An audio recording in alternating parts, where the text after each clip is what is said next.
Ce să le... Eu le-am zis, nu vă las. Voi întrebați pe Geo, dar întrebați-mă pe mine. Rugați-vă. Rugați-vă la Sfintele Moaște. Da, mă, ăsta face hate pe băi Kiki, face hate pe ei și mă ia pe mine la țară.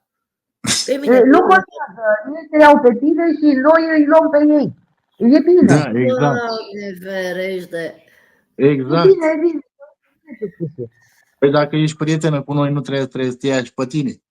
Păi ce, pe tine trebuie să te lase? Deci, Daniel ia pe ei, ei te iau pe tine, noi îi luăm pe ei. Nu, lanțul amicirilor e.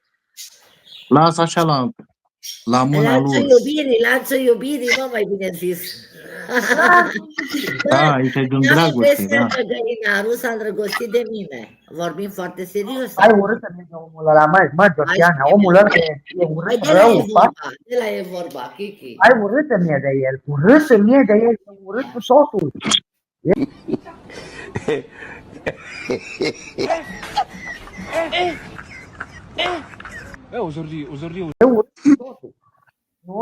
Nu. Păi de la e vorba, iubita.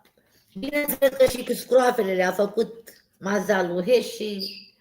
Nu mi-e urât de nimeni, deci nu pot să spun că face urâtă mie de aia, nu.